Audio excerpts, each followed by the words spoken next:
काम कितना बलवान है। जगत में जितने भी स्त्री पुरुष संज्ञा वाले हैं, जो भी चर अचर प्राणी हैं, सब अपनी अपनी मर्यादा भूलकर इस काम के अधीन होकर चेष्टा करने के लिए विवश हो जाते हैं। सिद्धांत है रात्रि में चकवा चकवी नहीं मिलती, लेकिन काम अगर अपने स्वरूप में आकर आक्रमण कर दे तो रात दिन का भेद मिटकर वो कामांध हो जाए। जब ये बाण संधान करता है, योगी तपस्वी ज्ञानी, इनके हृदय में भी योग अंतर ध्यान हो गया और भोग जागृत कर दिया ऐसा महाबलशाली काम। कैसी भी परिस्थिति हो सामने जानने न दो और किसी को अपने हृदय की कमजोरी मत बता। नियमावली को प्राणपन से निर्वाह, धैर्यवान, पक्का स्वभाव, विचलित ना हो। जहां जमा के पैर रख दिया, जमा दिया, हटा नहीं सकते, गर्दन कटा सकते। यह है सूरवीर योद्धा का मार्ग। हर बार मन कहता है कि ये खा लूं तो ठीक हो जाएगा, ये भोग लूं मन ठीक हो जाएगा, ये देख लूं, ये कर लूं। कब तक? धिक्कार है ऐसे मन और धिक्कार है ऐसे अपने को कि हर बार इसकी बात मान लेता हूं कि शायद अब की बार सुख मिल जाए, लेकिन फिर हाथ में वही तृष्णा, वही भोग वासना। कभी तो पलट कर इसको जवाब देने की हिम्मत रखो कि अरे दुष्ट, बहुत फंसाया अब तक, अब सद्गुरुदेव मिल गए, शास्त्रों के वचन मिल गए, अब मैं तेरी चाल समझ गया, अब तू नहीं फंसा पाएगा। जागो, कहाँ सो रहे हो भोगों में। देखो कोई भी दुख तुम्हें परेशान नहीं कर सकता, कोई विपत्ति तुम्हें छू नहीं सकती। विचार करो, तुम अविनाशी हो करके विनाशी शरीर के थोड़े थोड़े सुखों और दुखों में भूले पड़े हो। जागो, अपने स्वरूप को जगाओ। अविनाशी का बच्चा हो करके इन विनाशी बातों पर रो रहे हो, निगेटिव बातें विचार करके डिप्रेशन में जा रहे हो। अरे तुम भगवान के अंश हो, भगवान सच्चिदानंदमय है, उस आनंद का अंश आनंद ही होता है। अपने स्वरूप को जगाओ। ये मन है बहुत विचित्र है। थोड़ी देर आपको ये ऐसा लगेगा कि बस में हो गया, नहीं नहीं, वो नीचे पड़ा हुआ दांव लगा रहा है कि अब किस दांव से इसको पछाड़ूं। होश में अगर काम शांत है तो विजयी मत मान लेना अपने आप को, वो बहुत प्रवीण है। आपको लगेगा मैंने गिरा दिया, ऊपर मैं बैठा हुआ हूं, अब ये परास्त हो गया। नहीं, वो केवल अपने बल का संग्रह करके तुम्हें दांव में फांस के गिराने की चेष्टा वो सोच रहा है। जब तक जीवन है तब तक कभी ऐसा मत मान लेना कि मैं काम विजयी हो गया। हे अर्जुन, ध्यान दो, तुम जीत जाओगे काम। इंद्रियों से श्रेष्ठ सबल और सूक्ष्म मन है। मन से भी बलवान निर्णायक बुद्धि है, और बुद्धि का जहां से प्रकाश हो रहा है वो अहम है, और उस अहम में काम बैठा हुआ है। अहम को जो बल मिल रहा है वो तेरे से मिल रहा है। तू ऐसा जान करके अपने आप को इस काम के वश में ना होने दे, और अपने बल से इस काम रूपी दुर्जय शत्रु को मार डाल। मन के कथनानुसार मत चलो, तुम मन के स्वयं जज बनो। जब मन संकल्प करे तो पहले जांचो ये ठीक सतमार्ग युक्त संकल्प है या असत मार्ग युक्त। यदि हरि स्मरण चल रहा है, हरि के चरणों का आश्रय है, तो आप जान पाओगे मन की चाल को। एक बात और बताए देते हैं, वर्तमान को सह जाना, तुम्हारा भविष्य इतना मंगलमय होगा कि कोई बाधा तुम्हें स्पर्श नहीं कर सकती। कि एक संत ने प्रेत सिद्ध किया। प्रेत प्रकट हुआ और कहा कि हमें काम बताओ, नहीं उठा के पटक देंगे। तो जहां काम बताते चट कर देता हो, अब काम बताओ, नहीं उठा के पटक देंगे। वो परेशान हुए, बोले 2 मिनट तुम इस काम को बराबर करते रहो, मैं आ रहा हूँ। गुरुजी के पास गए, बोले तो आफत हो गया। वो कह रहा काम बताओ, नहीं तो उठा के पटक देंगे। तो काम बताओ, पटकने का नंबर कैसे आएगा? एक खंबा गाड़ दो, उसे कहो चढ़ो उतरो, जब और काम होगा तो बताएंगे इसी में चढ़ो उतरो। तो जानते हो प्रेत कौन है? मन। अगर इसको काम में नहीं लगाया तो उठा के पटक देगा किसी विषय में ले जाके। क्या करो? नाम का खंबा गाड़ दो, राधा राधा राधा, चढ़ो उतरो, जब कोई काम होगा तो बताएंगे राधा राधा राधा, सिद्ध हो जाए। जो हमारी संसार की तरफ वृत्तियां बढ़ रही हैं उनको तत्काल रोका जा सकता है। निष्ठा में ताकत है। ये निष्ठा बिना धारण किए वाक् इंद्री पावन नहीं होगी। वाक् इंद्री पावन नहीं होगी तो उसी में विराजमान रसेंद्री भी अपावन रहेगी। रसेंद्री बिगड़ी हुई है तो जनेंद्री को शासन में ले ही नहीं सकते, अर्थात समस्त इंद्रियां आपको अपने अधीन कर लेंगी। जो इंद्रियों के अधीन होता है उससे पापाचरण बनता है, जिससे पापाचरण बनता है उसकी दुर्गति होती है। हम बिल्कुल वो युक्ति बता रहे हैं जिससे आप हारोगे नहीं। अगर आप अपनी कमजोरी बार बार अपने मन में दृढ़ करते रहोगे, मेरे अंदर काम, हारना पड़ेगा। तुम्हारी मन बुद्धि जो तुम्हें गलत प्रेरणा दे रही, आप क्यों स्वीकार करते हो? आपकी स्वीकृति ही आपको परास्त करती है। मानना ही नहीं कि मेरे अंदर काम, ये मन है, गंदा है, अभी काम सोच रहा है, थोड़ी देर में वैराग्य सोचेगा, थोड़ी देर में अमुक सोचेगा, थोड़ी, इसकी क्या सत्ता, हम डर जाएं इसके सोचने से? नहीं, शांत, राधा राधा राधा, नष्ट ना हो जाए, मैं बता।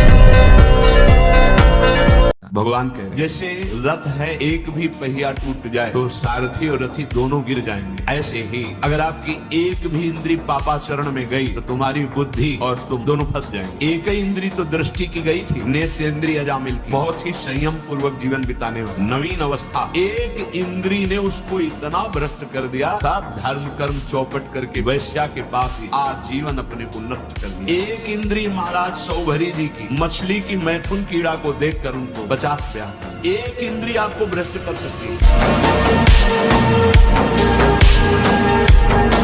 शराबी आदमी नाली में गिरता है तो अपने को समझता है कि ब्रह्मानंद में मगन है, उसे बात करके देखो तो बादशाह वाली बात करेगा। ठीक ऐसे ही मोह मदिरा पान किए हुए हम आकर्षित हो रहे हैं। अविद्या ग्रसित होने के कारण आप इन मांस पेशियों को सुख का केंद्र समझ रहे हैं। बलिहारी है माया, मलमूत्र के द्वारों पर वो भगवान की प्राप्ति का अवसर नष्ट कर देता है। कहाँ से सपाटे लगा के आए? पलवल से सपाटे लगाते आए हुए 51,000 सपाटे। 6 दिन में यात्रा हमारा कंप्लीट हुई है। आपसे बहुत मुझे प्रेरणा प्राप्त हुई सपाटे दंड बैठकों के माध्यम से। प्रयागराज महाकुंभ में 2,51,000 सपाटे दंड बैठक, और भगवान राम मंदिर जब उद्घाटन हुआ 1,51,000 सपाटे लगाकर ब्रह्मचर्य चरित्र में कितनी शक्ति है ये दिखाया। 4 बार लगातार राजस्थान बाल केसरी, 13 विश्व रिकॉर्ड, वर्ल्ड स्टेमिना चैंपियनशिप विजेता, सब आपके चरणों में अपने विश्व रिकॉर्ड समर्पित करता हूँ। एक बार भगवत ऋषिक जी महाराज अपने गुरुदेव के चरणों में बैठ के निवेदन किया कि जैसी आपकी आज्ञा, ठीक अक्षरशः वैसे ही वैराग्य से रह रहे, फिर भी काम वेदना सता रहे। वो बोले करवा ले आए। बोले देखो इसमें तेल तो नहीं है? बोले नहीं। पानी भरा, थोड़ी देर रखा, तेल आ गया। बोले जानते हो इसमें तेल क्यों आ गया? क्योंकि इसमें तेल रखा गया था। बोले अब देखना, और उस करवे को ढेर सारी आग थी, उसी आग में रख दिया। 10-15 मिनट रखने के बाद फिर निकाला। बोले अब पानी रखो, पानी रखा, तेल नहीं है। बोले समझ गए, अभी तुम्हारे तप में कमी है, और तप करो, भस्म हो जाएगा ये। नागरी दास जी की कृपा प्राप्त भागवती भाई मलिन वस्त्र धारण किए हुए, और तेज ऐसा है देखते ही वासनाओं का नाश हो जाए। अकबर सम्राट का भांजा यहाँ का अधिकारी था, आगरा प्रांत का। अब वो विषयी उसने देखा, बस वासक्त हो गए। अपने पार्षदों से कहा इसको हमारी सेवा में भेजा जाए। साधु वेश धारण किया और बाई जी के पास पहुंच, देखा भक्त स्वरूप तिलक, वैसे ही तिलक लगा। थोड़ी देर चर्चा हुई तो उनका, नहीं हमारे यहाँ एक बहुत बड़े महापुरुष आए, क्या आप चलेंगे? बाई जी ने कहा वैसे तो हम कहीं जाती नहीं, बस चलिए और एक झांकी कीजिए और आ जाइए। सरल चित पहुंची तो जो महल में तो उनका यहाँ सन बहुत प्रवीण, अंदर गए, सुई बार से दरवाजा लगा। अब उनको समझ में आया कि मेरे साथ छल हो रहा। सामने देखा उनका भांजा सम्राट अकबर, वो आगे बढ़ा, उनका सावधान कदम आगे नहीं, पर वो कहाँ राजमद से मतवाला, बस आंख मूंदी, श्री हरिवन श्री हरि। बाई जी गए और वहां बड़ा भयानक सिंह गर्जना लवशंका कर दी। हमारी बात को हल्के में मत लेना। 10 वर्ष नाम जप करके हमने ये अनुभव किया, जब कोई रोग आता है और आपके विचार में वो रोग हो जाता है, तब आप रोगी माने जाते। जैसे आपकी कैंसर हुआ, शरीर में कैंसर हुआ, विचार में कैंसर आ गया, मैं कैंसर रोग से पीड़ित, अब मरा। आपके शरीर में कैंसर हो गया और विचार आपका स्वस्थ है, तो आपका कुछ नहीं बिगड़ा। शरीर स्वस्थ है, विचार रोग से ग्रसित है, इसीलिए दुर्दशा है। जैसे जैसे आपका नाम जप होगा, आपका विचार स्वस्थ होता जाएगा। विचार स्वस्थ है, शरीर अस्वस्थ है, कुछ नहीं बिगड़ा। अनंत जन्मों से माया हमें रौंदती रही है, वो कैसे बर्दाश्त करेगी? ये हमको चरणों से रौंद के निकल जाए, ऐसा कैसे हो सकता है? तो वो प्रियजनों के बुद्धि में भेजती है, यहाँ से तीर काम करेगा, यहाँ से काम करेगा। फिर जब देखती ऐसा नहीं, तो इंद्रिय द्वारों पे उसी के दैवी शक्तियां जागृत कर देती, अब आकर्षित करो। पर मंत्र जाप नाम के प्रभाव से फिर भी नहीं, तो सिद्धियों को भेजती, तू आकर्षित कर। आखिरी पॉइंट, लेकिन गुरु कृपा पात्र जब उसको, तो फिर हुए परम विद्या स्वरूप ज्ञान विज्ञान संपन्न वो भगवत चरणारविंद का साक्षात्कार।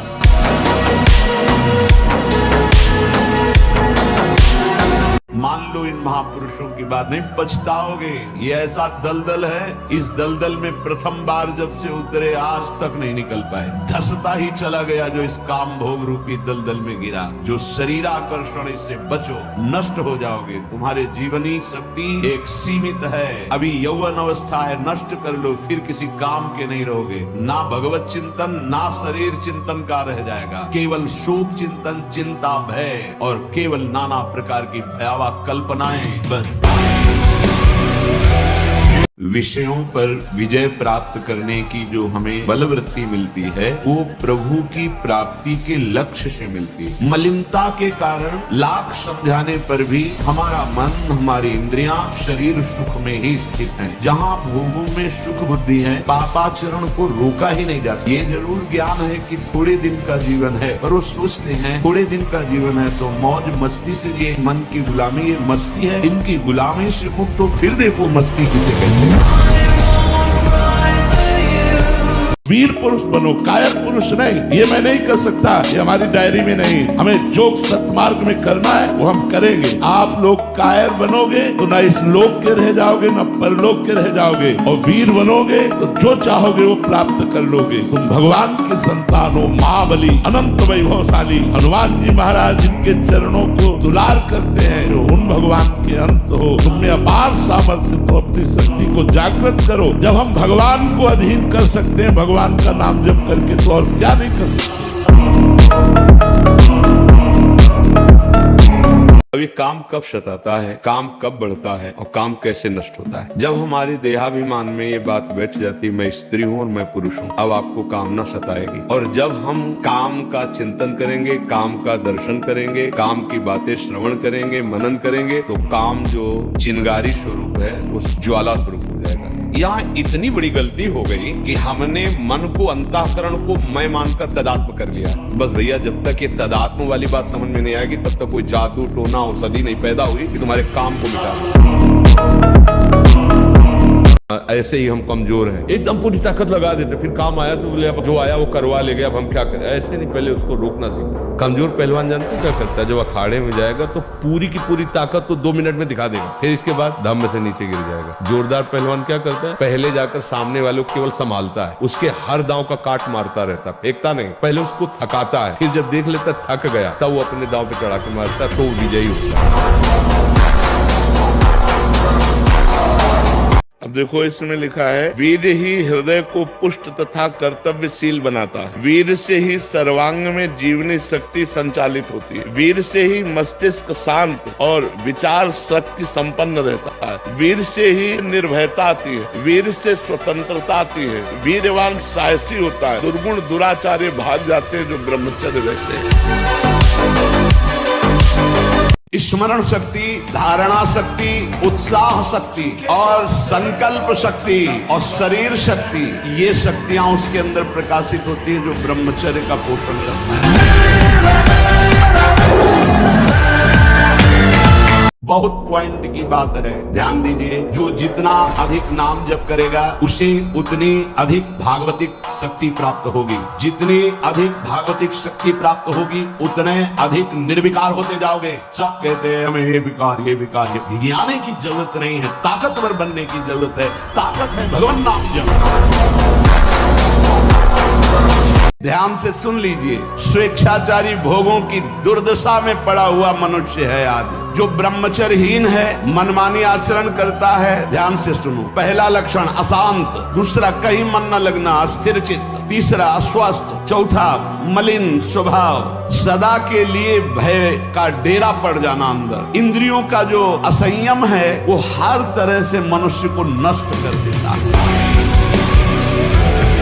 5 स्थानों में कलयुग का बात बताया। शराब पीने वाला, पराई स्त्री से व्यभिचार करने वाला, जुआ खेलने वाला, हिंसा मांस खाने वाला और स्वर्ण चोरी करने वाला। अगर इन 5 में से किसी एक का भी संग हुआ, कलयुग अपना प्रभाव दिखा देगा। हर समय नाम जप करता रहता, उसके ऊपर कलयुग का प्रभाव। किसी भी इंद्री का संयोग जो तुम्हें सुख लग रहा है, तुम समझते नहीं, ये भगवान की माया के प्रभाव से लग रहा है। वस्तुतः टोटल दुखालयम अशाश्वतम। जब हमारी इंद्रियां गलत भोगों की इच्छा करें उसी समय उनका दमन करें। इंद्रियों का दमन कैसे किया जाता है? नाम जब चल रहा है बार बार वो हमारे अंदर इच्छा प्रकट हो रही है, उस इच्छा को बार बार हटाए। वो 10 बार 100 बार मन पेश करेगा, माना ही नहीं अंत तक उस इच्छा को, तो वो इच्छा नष्ट हो जाएगी। भोग के बाद शांति नहीं, तृष्णा पैदा होती है। एक दृश्य देखा आजा मिलने की, एक वैश्या किसी के साथ जंगल में, उस दृश्य ने नीच आचरणों में फंसा दी। एक दृश्य देखा, सौभरी ऋषि ने मछली की 50 राजकुमारियों से ब्याह किया जाएगा। दृश्य ही देखने मात्र से भ्रष्ट हो जाना।